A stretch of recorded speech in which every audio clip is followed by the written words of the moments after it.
So, ayan, at free po ang ating mga gamot. Ayan po siya lahat-lahat. Pang-sipon, pang-ubo. So, pang-sipon yun, pang-ubo. At mga allergy. So, free po siya. Wala na akong po problemahin. Salamat, France, sa libreng gamot. So, yun po yung kagandahan dito. Pag nag-apply ng aid medical, tapos approve, unlimited ang check-up, pati mga gamot libre. Yun po ang kagandahan dito sa bansang Europa, lalo na sa Paris, France. May friend ako, nasa US ngayon, and parang 6 months pa lang siya, gusto niya nang bumalik sa Europe kasi nasa Italy yun siya dati. So ngayon parang kung i-compare daw ang US at ang Europe sa medical, walang-wala, malabo. Kasi dito ang dami pong benefits. Free po ang mga medical check-up at syempre, sa doon daw, ang daming babayaran, ang daming tax, ang mamahal, and hindi din siya safe. Nakakatakot daw maglakad doon. Normally, naka-car talaga. Kasi pag may nakita kang taong naglalakad doon sa place niya, ay hindi ko alam ang buong ng Amerika. Kung may makita daw na naglalakad doon, parang strange daw yun.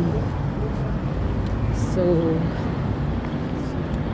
ay gusto niyang, kailangan niya mag driving lesson, kailangan niya matuto mag-drive, or marunong naman yun mag-drive kasi ka-workmate ko siya dati, and talaga siya, nagda-drive talaga siya dati. Nagda-drive kami dati doon sa workplace namin. Oblige. So ngayon, ayun, parang gusto niya mag-retire sa Europe.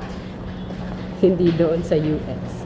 So doon na kasi siya kasi kinuha siya nung kinuha siya nung partner niya, fiancé niya. And parang hindi niya na-enjoy or naninibago lang siya. Pwede rin ganun.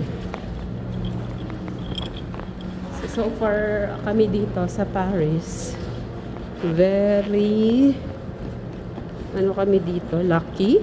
We're very lucky. Kasi marami pong benefits pag nasa Europe po kayo. So, mamili na lang kayo kung saan kayong bansa. Or saan kayo sa Europe.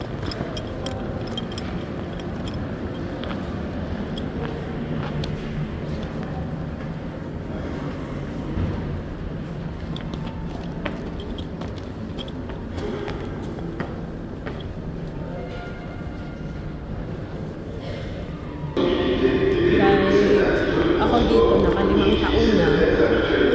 So far, sa medical expenses, halos wala akong nagastos. Consultation, medical check-up, free. Basta may medical ka. Pag naka 3 months ka na, pwede ka na mag-apply. Pero pag wala ka pang 3 months, hindi ka pa pwede mag-apply. So, ayan. Pababa tayo kasi papunta tayo ng metro. Sakay tayo ng metro.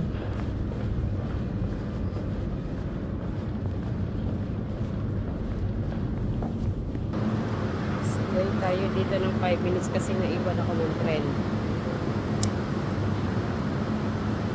So, babiyahe pa ako. I think mga 30 minutes papunta din sa work ko.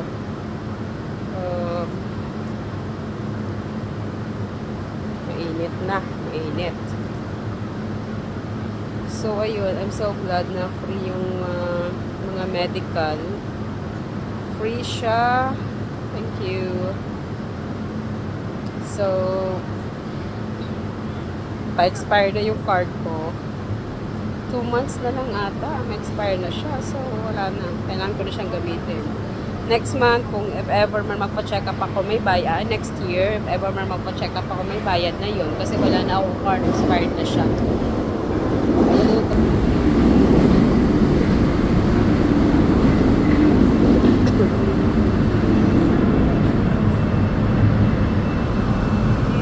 Ako sa work ko. Good.